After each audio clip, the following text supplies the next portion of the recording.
dari sisi waktunya. Jadi ada yang short term, ada yang jangka pendek, itu kurang lebih 3 sampai 5 tahun. Iya. Kemudian ada yang long termnya yang 5 sampai 10 tahun. Itu dari sisi waktu. Kemudian kedua dari sisi atau jenis income-nya. Jadi ada produk-produk investasi properti yang hanya mendapatkan satu penghasilan atau single income. Single income ya? Betul. Namun juga ada yang mendapatkan double income.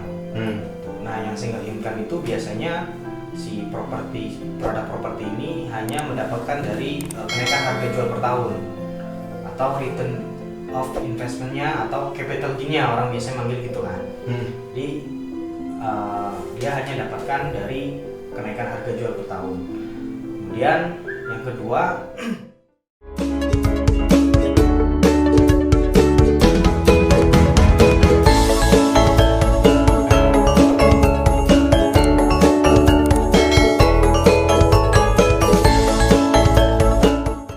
Assalamualaikum warahmatullahi wabarakatuh. Kembali lagi di channel Markas Properti Bapak Ibu.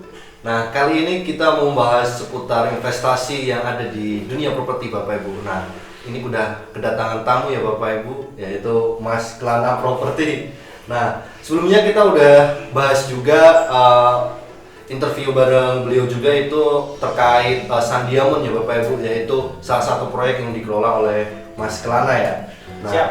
Sekarang kita bahasnya beda lagi nih, karena pas interview pertama sempat bahas berapa tahun sih Mas Kelana ini terjun di dunia properti, pasti juga udah paham arah-arah investasi properti itu kemana saja. Dan tadi udah sempat kita ngobrol di luar studio ini, udah sempat ngobrol itu ada sekitar 12 ya Mas? Ya.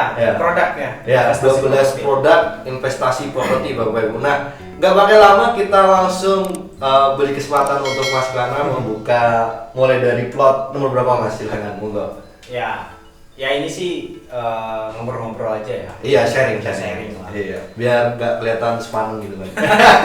Ya, Masih seger kan? masih dong. Oh, masih.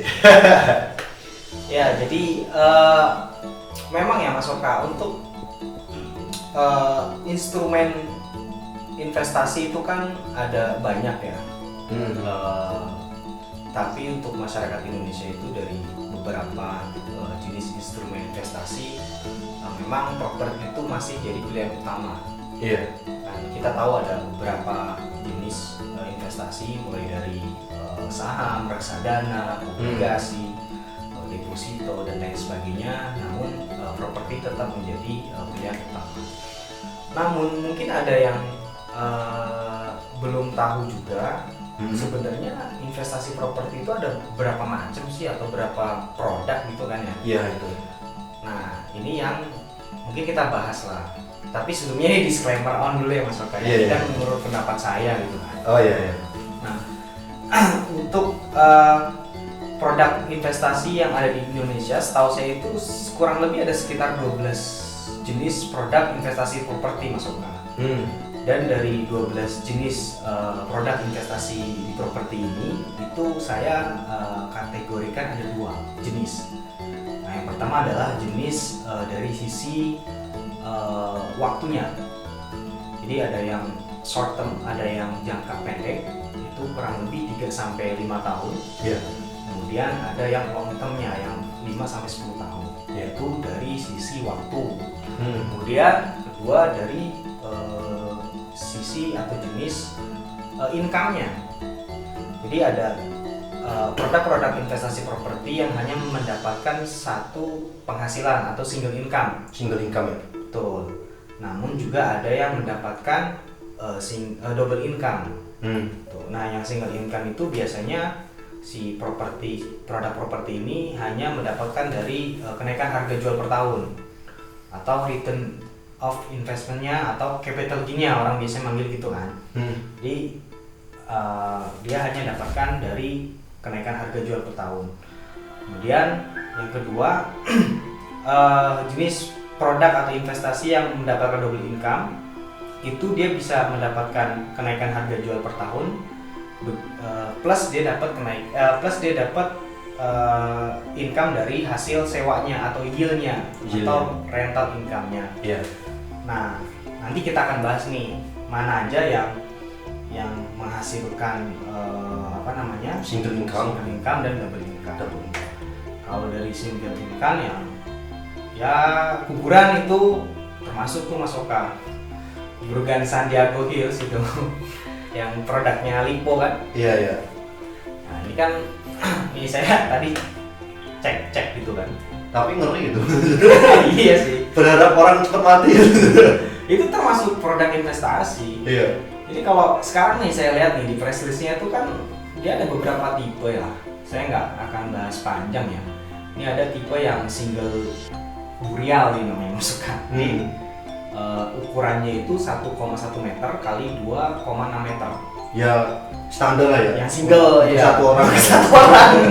Berapa harganya tuh? Itu sekarang udah 66.825. Masya Allah. 2021. Kalau 2020 kemarin itu masih 50.800-an. Mau mati aja ribet ya. Ini kenapa ini dikategorikan investasi? Jadi misalkan nih kita beli saat ini harga 66.800. Habis itu ya kan kita keep, kita jual lagi ya kan di tahun kelima ya pasti naik kan. Ya investasi juga kan. Iya. Tapi biasanya kalau beli makam itu di kawasan perkotaan ya Bapak Ibu. Jadi untuk Bapak Ibu yang masih di desa itu masih aman dapat hiburan tanah makam dari warga. Itu sih yang paling akhir lah ya. Iya. Terus ada lagi tanah bisa dipilih sih ya. Yang biasa yang kita tahu kan bisa tanah. Nah, tanah ini sifatnya long term ya. Long term, kemudian dari segi income-nya biasanya sih dia dapat kenaikan harga jual per tahun aja kan. Iya. Biasanya kalau orang mau beli tanah itu dia ngecek nih di wilayah sekitar nanti akan dibangun apa gitu kan, atau dia main-main ke dinas tata kota kira-kira di wilayah yang mau dia beli itu kedepannya mau apa nih, dibangun mall, dibangun rumah sakit, dibangun tol kan, atau dibangun kota mandiri kan kita. Kecuali kalau tanahnya disewakan itu. Nah, tanah disewakan bisa ya, cuman kan jarang ya. Jarang kan. Tanah terus apalagi? Terus itu yang long term dan single income ya. Terus yang long term yang double income. Yang double income banyak ya. Kayak misalkan nih, ya rumah bisa double income. Terus kemudian apalagi kontrakan, kos-kosan, ruko, kafling produktif. Yang misalkan beli 100 meter 40 juta dapat kurma, dapat duren ya kan. Tapi itu aman kan? Nggak kayak yang dulu kejadian. Ya itu tergantung developernya. Tergantung developer itu mesti cari tahu sendiri ya. Iya. Intinya ini produk-produk yang double income ini yang barusan saya sebutin tuh, ada kontrakan, ada rumah, gitu kan. Kemudian ada kafling produktif, ada kondotel. Sekarang juga kondotel juga versinya banyak ya. Kondotel itu apa tuh? Aku baru dengar nih. Ya produknya developer yang dia ngebangun hotel, kemudian slot sahamnya itu dijual lah. Buat investasi bareng-bareng gitu ya. Patungan lah intinya seperti itu. Kan kayak misalkan nih yang model apartemen berarti bisa jadi atau beda? Kalau apartemen biasanya per unit ya. Per unit itu. Kalau kondotel itu ya kayak misalkan kayak Easy Property kan yang sekarang lagi booming itu. Bisa satu slot 16 juta ya. Ya itu bisa aja gitu. Cuman menurut saya itu ya long term lah ya. Terus apalagi kos-kosan juga sama. Iya. Kos-kosan, apartemen ya. Menurut saya yang terbaik sih apartemen sih, secondary tapi. Kenapa harus secondary? Gini ya.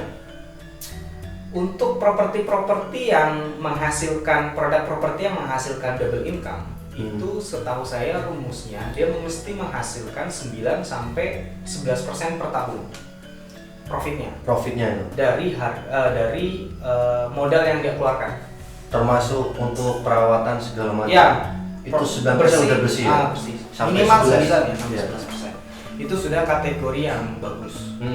Nah, contoh lah, ini kita biar gak bingung ya. Contoh nih, misalkan gini, Misalkan kita mau beli apartemen ya, yang secondary, saya saranin jangan yang baru, mendingan yang second. Terus kita juga nyarinya apartemen yang under value, yang di bawah harga pasar. Iya. Nah, caranya gimana? Caranya kita harus tahu angka pasaran sekitar situ ya. Terus kemudian kita harus tahu juga berapa harga sewanya. Jadi misalkan gini, kita tahu nih ada apartemen sekitar situ harga 600 jutaan, yang one bedroom lah misalkan gitu kan. Terus kita dapat harga 500, terus kita tahu sewanya itu 5 juta per bulan. Nah, kita hitung tuh. Nah, misalkan kalau kita belinya secara cash gitu ya, secara cash 500 juta kan itu mesti ada biaya pajak pembeli, biaya notaris gitu kan, segala macam. Misalkan jadi nambah 30 juta lagi, jadi 530 juta gitu. Nah, kali 9% aja Mas Oka. Kali 9%. Berarti berapa tuh? 500 kali 9%. 30 ya, 530 dikali 9%. 47.700.000 dibagi 12. Nah, berarti per bulannya 3.975. Itu profit bersihnya ya? Iya, ini mesti profit bersihnya mesti 3.975. Kalau ternyata harga sewanya 5 juta, berarti kan kita masih ada untung 1.025.000 tuh. Ambil kalau seperti itu. Apalagi kenapa saya bilang apartemen itu terbaik? Karena kan kita bisa pakai skema KPA kan, kredit pemilihan apartemen. Iya. Itu. Jadi kayak misalnya tanpa modal sebenarnya. Jadi misalkan nih Mas Oka pengen tanpa modal nih beli apartemen. Kita tahu nih harga pasaran situ 600, tapi orang jual 500. Nah, kita tawarkan ke bank dengan ya harga lebih mahal kan. Iya. Nah, nanti kan bisa ada selisih nih, misalkan selisihnya misalkan cair dari bank 530, ya kan? Nah, kan masih ada 30 juta tuh. Nah, 30 jutanya itu buat biaya proses KPR, proses KPA dan lain-lain. Nah, tapi kan cicilan ke banknya itu kalau harga 500 jutaan itu kan 5 jutaan tuh per bulan ya, kurang lebih 5 jutaan. Nah, 5 juta ini bisa ditutupin dari sewa yang tadi tuh kan 5 juta. Iya. Jadi kan bisa tanpa modal sebenarnya. Nah, kita bisa tinggal ketika tahun depan harga itu naik bisa kita jual. Iya. Itu bisa tanpa modal. Aku tahu alasan kenapa harus beli secondary sih. Kenapa itu? Udah mulai maksud nih. Jadi kalau misal kita katakanlah beli baru kan kita harus progres dulu, nyari konsumen segala macam kan. Belum tentu kesewa Belum tentu kesewa. Nah, kalau secondary lebih menguntungkannya kita tinggal masang yang kosong-kosong aja. Iya. Dan itu pasti kalau secondary pasti udah ada beberapa yang udah keisi kan. Itu bisa sebagai profit kita muterin modal kita pas beli apartemen ini tadi atau kos-kosan ini tadi gitu kan. Iya. Kalau pokoknya gini, kayak gitu. Seni untuk nyari seni berinvestasi di di apartemen yang under value memang nggak mudah juga. Mungkin perbandingannya kita nyari 50 ya kan, yang under value 10, yang cocok 1 gitu mungkin aja. Iya. Tapi itu sih yang orang-orang tuh menganggap itu yang the best saat ini sih, apartemen lah, apartemen secondary. Iya. Tapi kalau menurut saya sih enggak. Ada sekarang banyak ya. Ada jenis apart kos gitu kan. Enggak juga, kan kurang lebih sama kayak kos-kosan juga sama. Kos-kosan itu hitungannya sama. Misalkan modal kita berapa, satu kos-kosan 5 miliar dapat 24 kamar. 5 miliar ini itu aja 5 miliar kali 9%. Gini nih hitungannya mudahnya gini. Misalkan nih kita bangun kos-kosan 4 miliar deh, nggak usah 5 miliar, 4 miliar ya, kemudian kita kali nih 9%, kan 360 juta. Iya. Dibagi 12, jadi per bulan mesti ada 30 juta profit bersih ya.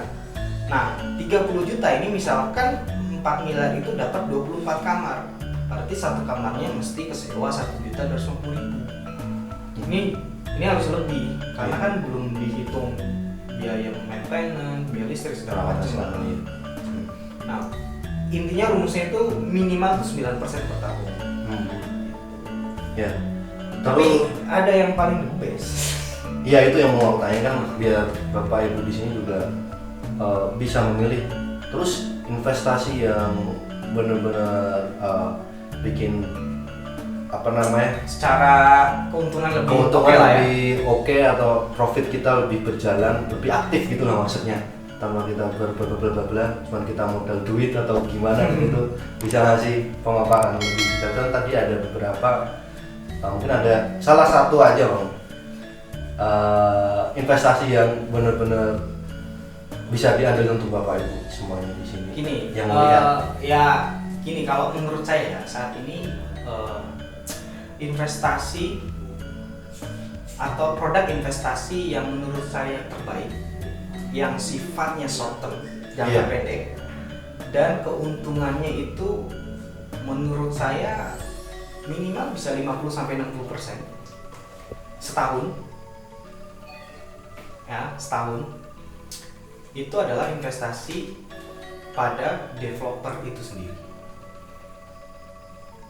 Pada developer, ketika developer mau bangun project, ya kan, kemudian dia butuh modal, bisa si investor bisa berinvestasi pada developer tersebut. Intinya developer yang terpercaya ya, dan itu bisa bagi hasil. Oh ya, yang udah berjalannya udah cukup lah ya. Ya contoh misalkan ada tanah 1000 meter, gitu kan, tanah 1000 meter, per meternya itu 1 juta nih. Jadi kan HPP tanahnya 1 miliar tuh. Nah, si pemilik tanah itu minta DP biasanya kan 20-30%, katakan 30% lah. Artinya kan 300 juta tuh. 300 juta. Terus untuk modal perizinan, kemudian modal cut and fill, modal bangun rumah contoh, dan lain sebagainya butuh misalnya 300 juta.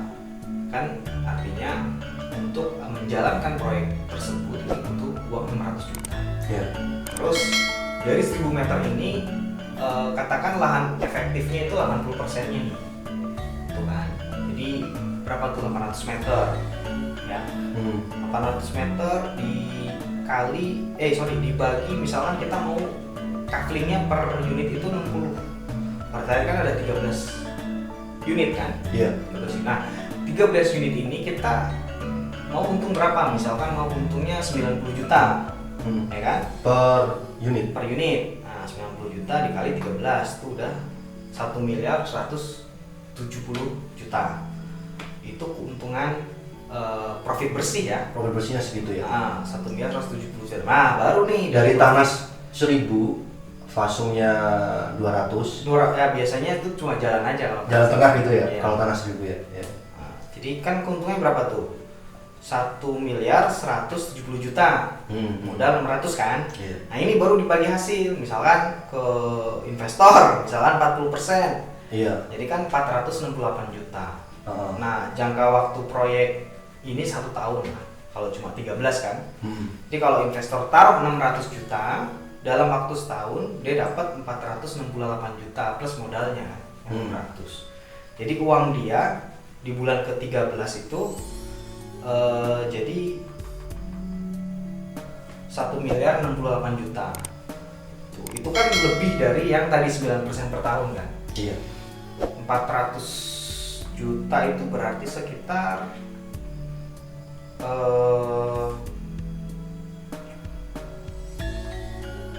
sekitar 65%. 65% setahun.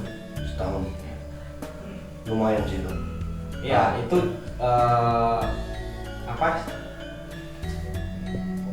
kalau ini kembali lagi ke Mas Okan nih, kira-kira 13 unit itu bisa nggak ada penjualan waktu setahun itu aja sih?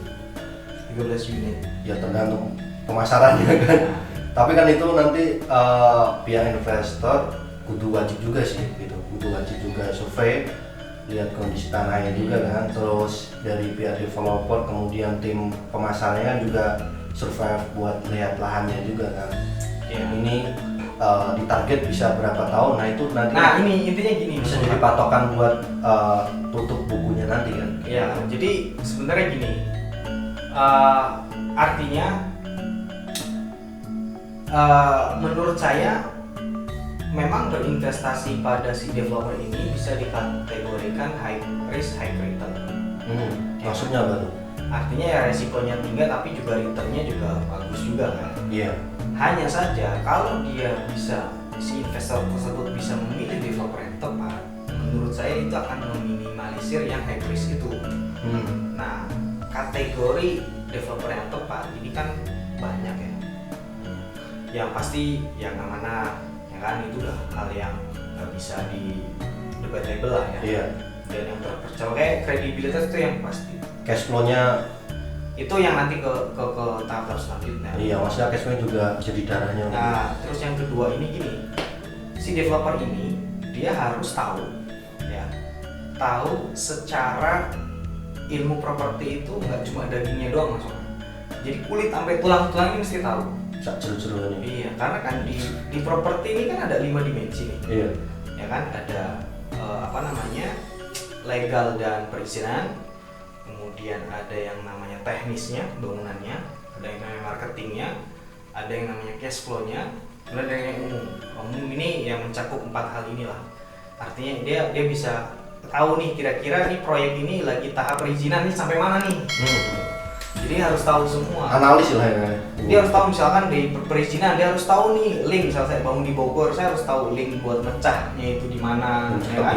Di MB-nya itu linknya di mana, itu mesti tahu semua. Iya. Ya pokoknya ini bagian birokrasi masuk gak sih? Oh ini ya. Birokrasi teknisnya juga juga beda. apa? Iya, teknisnya juga harus tahu, dia harus desain bangunannya yang market saat ini lagi butuh itu seperti apa, ya kan? Yang kira-kira inilah desain-desain yang misalnya lagi bagus nih Scandinavian atau apalah segala macam mesti tahu. Itu bantu tim pemasaran juga sih. Cash flow-nya juga dia mesti tahu lah, dari keuangannya, marketing juga yang paling penting, harga tanah segala macam. Terus juga ini kalau saya pribadi sih gini, di developer ini kan di podcast juga saya pernah bilang ya kalau saya memang mazhab buat proyek yang harga 400 jutaan ke bawah. Kenapa? Karena alasannya gini Mas Oka. Jadi kan yang saya tahu ya, ini data 2017. Jadi kuota properti di Indonesia ya, ada sekitar 800.000 orang yang mencari properti, mencari rumah ya setiap tahun yang ada di Indonesia. Nah, tapi kan dari 800.000 orang ini kita nggak tahu nih mana orang yang cari rumah harga subsidi, mana cari orang yang rumah harga 300 sampai 400 jutaan, mana orang yang cari harga 500 jutaan, mana orang yang cari harga 1 miliar, ini kita nggak tahu, buta. Nah, oleh karena itu saya nggak mau ambil resiko. Jadi saya main 400 jutaan ke bawah. Nah, untuk ngebuat rumah harga 400 jutaan itu kan sudah pasti terkait dengan HPP tanahnya, kita dapat berapa nih. Makanya udah saya bermazhab yang punya pakem maksimal dapat tanah di angka 1 juta sampai 1.200.000 lah, itu udah maksimal. Itu supaya apa? Supaya saya bisa ciptakan produk dengan harga 400 jutaan dan habisnya juga cepat. Dan tutup proyeknya cepat. Gitu aja sih kalau saya pribadi. Balik modalnya juga cepat. Yes, gitu. Apalagi kalau pakai uang investor juga kan mesti ini kan. Harus ditarget juga ya itu. Jadi ya berinvestasi pada developer yang tepat itu menurut saya yang paling nomor 1 menurut saya ini disclaimer on ya. Iya. Dan tadi ada banyak juga Bapak Ibu investasi-investasi di luar itu yang bisa jadi pilihan juga buat Bapak Ibu. Ada apartemen, terus ada kos, ada kontrakan, dan kondo, hotel, villa, traveling produktif, banyak produktif, terus ada kuburan juga. Bisa jadi pilihan juga gitu. Tapi itu kembali lagi ke Bapak Ibu investor dan Bapak Ibu yang pengen mencoba untuk masuk ke investor. Nanti untuk lebih detailnya terkait mau diarahkan kemana nih, ibaratnya nih Bapak Ibu udah punya dana, masuk ke saya punya dana segini, nanti bisa diskusi lah bareng saya. Atau misal Bapak Ibu yang emang udah ada dana sekitar 600 jutaan atau berapa, nanti bisa diskusi, kita bisa bangun proyek bareng. Dan nanti aku di sini dari tim Markas Properti banyak kenalan developer yang amanah dan rekomen lah gitu buat dijalin kerjasama bareng Bapak Ibu. Terus tetap pantau terus ya Bapak Ibu. Kurang lebih seperti itu ya Mas. Siap. Nanti lebih detailnya bisa hubungin saya di nomor yang udah tercantum di kolom deskripsi dan kolom komentar Bapak Ibu untuk bertanya lebih lanjut terkait investasi di dunia properti dan langkah-langkahnya seperti apa aja dan kerjasama juga kita gerakan Bapak Ibu. Sekian dari kita. Saya Okasi Wirasabila dan Mas Kelana Properti. Oh iya Bapak Ibu, lupa nih. Jadi ini Mas Kelana Properti juga sedang merintis YouTube-nya ya Bapak Ibu, itu terkait bangunan ya Mas? Ya kita ya kan property enthusiasm ya, jadi pokoknya yang berkaitan dengan properti nanti bakal dibahas sama sekarang. Dari teknik bangunan, dari untuk sementara ini lagi bahas cat-cat ya Mas? Ya, besok rencana mau bahas nanti bayar semen. Iya, bayar lah semen segala macam. Budget 80 juta bangun rumah segala macam. Nah, jadi nanti Bapak Ibu bisa jadi channelnya Mas Kelana ini buat rekomendasi Bapak Ibu yang pengen bangun rumah dan pengen ngembangin rumah di seluruh Indonesia lah. Ini pokoknya channelnya di bawah sini Bapak Ibu. Channelnya Mas Kelana ya. Kelana Properti. Baru satu konten ya? Iya Pak. Ya mudah-mudahan kita doakan Mas Kelana konsisten. Amin. Ya. Penting konsisten ya. Memberi manfaat ke semuanya, memberi info, kemudian memberi ilmu-ilmu baru terkait properti ya pastinya Bapak Ibu. Sekian dari kita. Wassalamualaikum warahmatullahi wabarakatuh.